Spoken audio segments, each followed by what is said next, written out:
మీ Mukunda jewellers లో నక్షి మేళా సందర్భంగా free shipping across the world. నమస్తే, మీరు చూస్తుంది సుమన్ టీవీ. నేను మీ కీర్తి. ముందుగా ప్రేక్షకులందరికీ భోగి పండుగ శుభాకాంక్షలు. నాతో పాటు అనంతలక్ష్మి అమ్మగారు ఉన్నారు. నమస్తే అమ్మా. నమస్తే అమ్మా, అందరికీ భోగి శుభాకాంక్షలు అమ్మా. మీకు కూడా అమ్మా.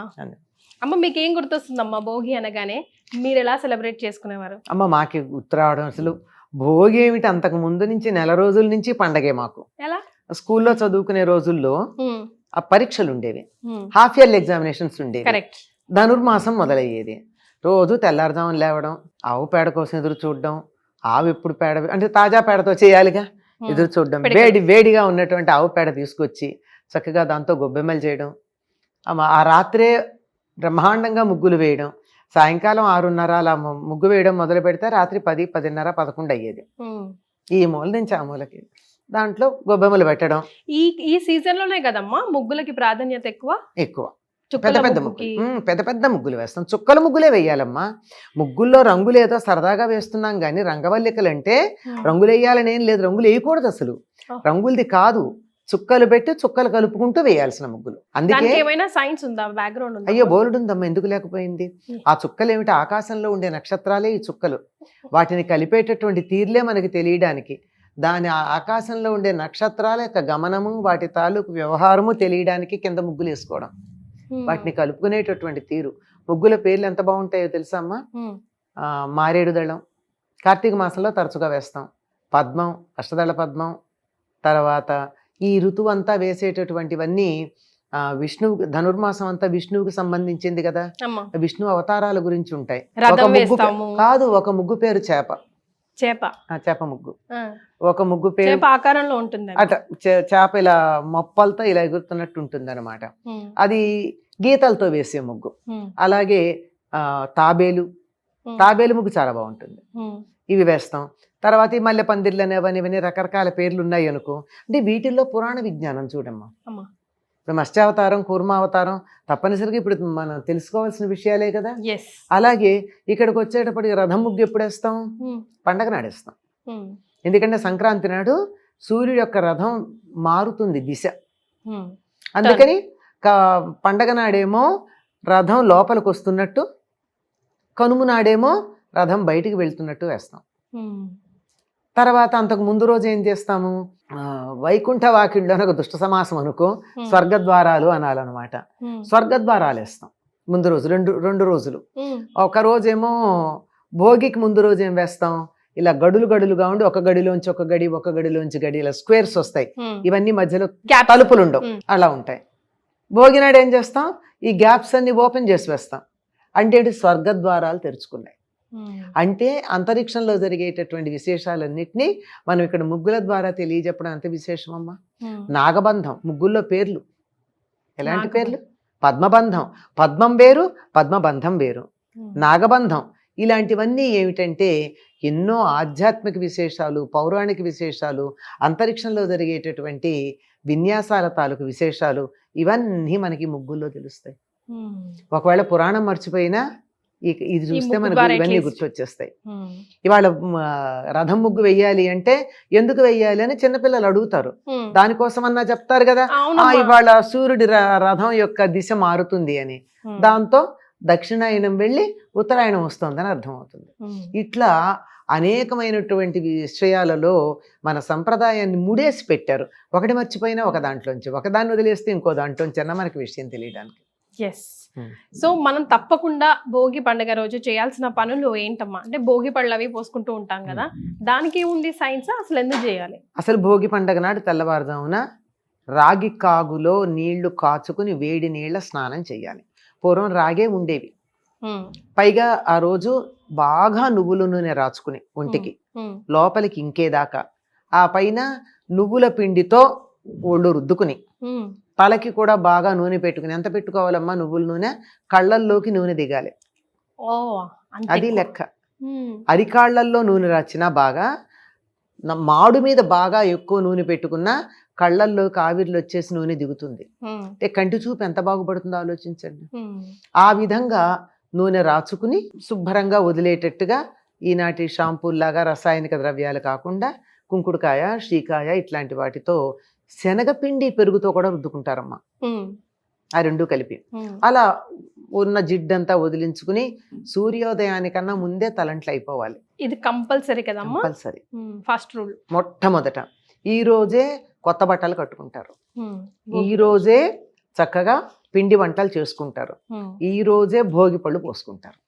ఎందుకంటే ఇది ధనుర్మాసం చివరి రోజు అయిపోయింది కదా ధనుర్మాసం. మర్నాడేమవుతుంది, మకర సంక్రమణమై మకర మాసం మొదలవుతుంది కనుక ధనుర్మాసం చివరి రోజున గోదాదేవి రంగనాథుడిని వివాహం చేసుకుంది గనక ఆనాడు భోగి, ఆవిడకి అది భోగం, అందుకని భోగి. ఈ రోజు పిండి వంటలు అంటే ముఖ్యంగా బియ్యం పిండి వంటలు చేస్తాం కదా, మారిసలు, కొత్త బియ్యం వస్తాయి కదమ్మా, కొత్త బియ్యం కొత్త బెల్లం వస్తాయి, నువ్వుల పంట వచ్చేసి ఉంటుంది, ఇంకా అపరాలు రావు, ఏవి కందులు పెసలు మినుగులు లాంటివి రావు.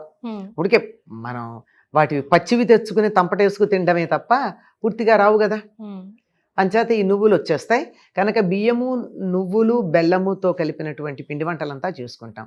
అరిసెలు, నువ్వులద్ది, అలాగే జంతికలు, ఇవి 6 నెలలు ఉంటాయమ్మా తాజాగా. కొత్త బియ్యం కదా, ఆ బియ్యంలో జిగురు ఉంటుంది, దాంతో చేసిన 6 నెలలు నిల్వ ఉంటాయి. అంటే అన్నిట్లో కూడా నువ్వులను యాడ్ చేస్తున్నాం ఇప్పుడు, దానికి ఏదైనా రీజన్ ఉందమ్మా. మకర రాశిలో ప్రవేశిస్తున్నాడు కదా, మకరానికి అధిపతి శని, మకర రాశికి శనికి సంబంధించినటువంటి తృప్తి కలగాలి. అందుకనే శనిని తృప్తిపరచడం కోసం తెల్లవారుదామున నువ్వుల నూనె రాచుకుంటాం. పైకేమో శనికి తృప్తి అని చెప్తాము, కానీ వాస్తవానికి ఏమిటంటే శీతాకాలం వెళ్ళిపోయింది, వేసంకాలం వస్తోంది. సరిగ్గా ఈ ఋతువు ఎలా ఉంటుందంటే పొద్దున 7:30, 8 దాకా మంచుపడి చలిగా ఉంటుంది, 8:30, 9 అయ్యేటప్పుడు చుర్రుమని ఎండ కాల్చేస్తుంది.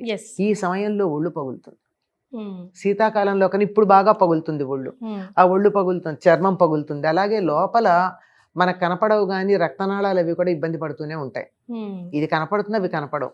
వాటన్నిటికీ ఉపశమనం కలగాలి అంటే నువ్వుల నూనె మర్దనం మించి ఇంకోట్లేదు. అందుకని శుభం అని చెప్తారు, శనిపోతుంది అని చెప్తారు. శనిపోతుందంటే ఆరోగ్యం వస్తుందని అర్థం. మన వాళ్ళు ఏం చెప్పినా శారీరక మానసిక ఆరోగ్యాల గురించి చెప్పేవి ఉంటాయి తప్ప వేరేవి కాదు. కనుక పైగా తప్పనిసరిగా ఇప్పుడు నువ్వుల పంట కూడా ఇంటికి వస్తుంది. మామూలుగా నువ్వులు నేను నీకు ఇస్తే నువ్వు తీసుకోరు కూడా, శనికి సంబంధించిందని. అందుకని ఇవాళ నువ్వులు పంచుకోవడం చాలా గొప్పగా చెప్తారు. అదే బెల్లంతోనో దేంతోనో కలిపి నువ్వుల ఉండలు. అదే మనకి మహారాష్ట్ర అయితే తప్పనిసరిగా నువ్వులు ఉండలు పంచుతారు. అమ్మ మొత్తం చెప్పిన స్టోరీ వింటుంటే ఈ 3 days కూడా భోగి కానీ, సంక్రాంతి కానీ, కనుమ కానీ, కనుము కానీ తండ్రి కొడుకుల్ని అంటే సూర్యుడిని, శనిశ్చరుని సాటిస్ఫై చేసే దిశగానే మన కార్యక్రమాలన్నీ, మన పండగలన్నీ ఈ 3 days కి సంబంధించి ముఖ్యంగా ఏదో ఉంది అనిపిస్తుంది. అంటే అమ్మా ఉంది అంటే అసలు యముడు, యమున, శని వీళ్ళందరూ సూర్యుడి యొక్క సంతానమే. అందుకే యమునలో స్నానం చేస్తే యమబాధలు ఉండవంటారు. అలాగే భగినీ హస్త భోజనం కూడా దాని నుంచి వచ్చినటువంటిదే. శని కూడా వాళ్ళ నాన్నలాగా మంచి డిసిప్లినేరియన్, క్రమశిక్షణ పెట్టేటటువంటి వాడు. పైగా అక్కడి నుంచి ఉత్తర దిక్కుకు బయలుదేరుతున్నాడు కొడుకు దగ్గరకు వచ్చేటప్పటికి. కొడుకు ఆధిపత్యం కలిగినటువంటి మకర రాశిలోకి వచ్చేటప్పటికి సూర్యుడు ఉత్తర దిశకి బయలుదేరుతూ ఉన్నాడు. అంటే ఇక్కడ అర్థం చేసుకోవాల్సింది ఏంటంటే కొడుకుల దగ్గరికి వెళ్ళాక తల్లిదండ్రులకి ఉత్తరగతులు ఉండాలి, అధోగతి ఉండకూడదు. అర్థమైంది కదా, అధోగతి రాకుండా ఉండాలి అని చెప్పి. మరి భోగిపళ్ళకు కూడా చాలా ఒక శాస్త్రీయమైన అంశమే ఉందమ్మా ఇందులో. మనం వేడుకగా ఆర్భాటంగా చేస్తున్నాం కానీ దానిలో ఉన్న రహస్యం మర్చిపోతున్నాం.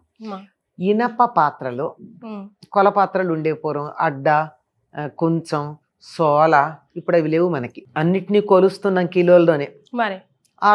అప్పుడు పాత్రలు ఉండేవి ధాన్యం కొలవడానికి, అటువంటి పెద్ద ఉండేవి. అడ్డ సాధారణంగా కొంచెం నిండా పట్టలేం కానీ పెద్ద బరువు ఉంటుందని అడ్డ సుమారుగా 5 కిలోలు ఉంటుంది. దాంట్లో రేగిపళ్ళు వేసి, ఈ సీజన్ లో విరివిగా వస్తుంది, రేగిపళ్ళు వేసి రాగి నాణ్యం ఒకటి వేసి కాస్త శనగలో ధాన్యమో పువ్వులో వేసి అవన్నీ కలిపి దిష్టి తీస్తారు. ఇది ప్రధానం. ఇప్పుడు రాగి వెయ్యాలి కానీ రూపాయలు వెయ్యాలని కాదు లెక్క, రాగి ప్రధానం. ఇప్పుడు మనం చిల్లర పైసలు ఏమీ వెయ్యక్కర్లా, మన దగ్గర చిల్లర అంటే రూపాయి నికెల్దే ఉంటుంది. అంచేత రాగి ఉంగరాలు, రాగి చిన్నదేదో ఒక వస్తువు ఇంట్లో ఉంటుంది కదా రాగిది, అటువంటిది ఇనప పాత్రలో వేసి దాంట్లో రేగిపళ్ళు పోస్తే అప్పుడు కలిగేటటువంటి ఒక మంచి విద్యుత్ శక్తి లాంటి శక్తి ఒకటి వస్తుందిట. అది ఒక సంవత్సరం పాటు కలిగినటువంటి దృష్టి దోషాన్ని పోగొడుతుంది. తల చుట్టూతా ఇట్లా తిప్పితే పిల్లలకి పిల్లలంటే తల్లిదండ్రులు బాగున్నంత కాలం వయసుతో సంబంధం లేకుండా పిల్లలే అందరికీ పోస్తారమ్మా. పెద్దలు పెద్దవాళ్ళైన అలా ఏం లేదమ్మా. చంటి పిల్లలకి ప్రధానం, పెద్ద పిల్లలకు కూడా పోస్తారు. అయితే వీళ్ళు రారు, కూర్చోరు, ఇష్టపడరు కనుక వాళ్ళ వెంటపడి కాస్త నక్షత్రాలన్నా వేయించుకోమని వేస్తూ ఉంటారు, కానీ నిజానికి చేయాల్సింది అట్లా. సో ఈ రోజు మనం ఏదైనా మిస్ అవుతున్నామా? ఐ మీన్ ఇప్పుడు వరకైతే మీ జనరేషన్లో, మా జనరేషన్లో, ఇప్పుడు నెక్స్ట్ జనరేషన్లో అసలు తెలియట్లా. అసలు ఆ విలేజ్ అట్మాస్ఫియరే పోయింది. సో పిల్లలు అట్లీస్ట్ ఖచ్చితంగా ఇదైనా చేయండి నాయనా అని చెప్పుకోవడానికి తెల్లారుజామున లెమ్మని చెప్పండి అమ్మ. అదొకటే చాలా కష్టమైనటువంటి పని, అందులో ఈ సీజన్లో అమ్మ. అదే కదా గమ్మత్తు. ఏంటంటే పొద్దెక్కిన కొద్దీ బద్ధకం వస్తుంది. మీరే కావాలంటే గమనించండి, 4:30కి లేచి చూడండి, ఒక్క నిమిషం చలి అనిపిస్తుంది, లేస్తే అసలు తర్వాత ఉండదు. 5ంటికి లేవండి, ఇంకో 10 నిమిషాలు పడుకుందాం అనిపిస్తుంది. 7 గంటలకి లేస్తే లేవాలనే అనిపించదు. ఆ వాతావరణంలో ఉండేటటువంటి మార్పు అటువంటిది కనుక కార్తీక మాసం కానీ ధనుర్మాసం కానీ తెల్లవారుజామున లేవమని చెప్పడంలో ఉద్దేశం ఏమిటంటే వాతావరణానికి మీరు అనుకూలంగా ఎక్లమటైజ్ అంటారు ఆంగ్లంలో. వాతావరణానికి మనం సర్దుబాటు చేసుకుంటాం శరీరాన్ని, దానివల్ల ఆరోగ్యం చాలా బాగుంటుంది. హఠాత్తుగా వచ్చే మార్పు కన్నా మనం కూడా చూడండి, నిన్నటి దాకా చలి ఉండి గడ్డకట్టే చలి ఉండి ఇవాళ హఠాత్తుగా ఎండొచ్చింది అనుకోండి, తట్టుకోలేం. క్రమక్రమంగా చలి తగ్గి ఎండొచ్చింది అనుకోండి, పెద్ద సమస్య అనిపించదు. అది చేయాల్సింది, అలవాటు పడడం కోసం చేయాల్సింది. తప్పనిసరిగా పిల్లలకి దృష్టి దోషం పోవడానికి ఇందులో ఇంకో చెప్తాను మీకు విషయం. రేగుపళ్ళేమో సూర్య సంబంధం, ఇనుమేమో శని సంబంధం, వాళ్ళిద్దరు కలవడం ఉంది. రాగి పడదంటారు కదమ్మా. ఎవరు చెప్పారు? తండ్రి కొడుకులో పడదని ఎవరు చెప్పారు? ఏమీ లోకంలో చాలా అనుకుంటారు, వాటిల్లో అలా ఉంటాయి. మళ్ళీనేమో రాగి కూడా సూర్యుడికి సంబంధించినటువంటి లోహంగా చెప్తారు. ఇవి కలిసేటప్పటికల్లా చక్కని విద్యుత్ వస్తుంది. మీరు ఇందాక కూడా అడిగారు, సూర్యుడు శని వీళ్ళిద్దరికీ సంబంధం అంటారు కదా, అదే మరి. అయితే మనం అసలైన విషయం మర్చిపోతున్నాం, భోగి మంటలు. భోగి మంటలు దానికి శాస్త్రీయమైనటువంటి విషయం ఏముందో పెద్దగా మనకి శాస్త్రాల్లో లేదు. భోగి మంటలు వేసుకోవడమే ఉంది.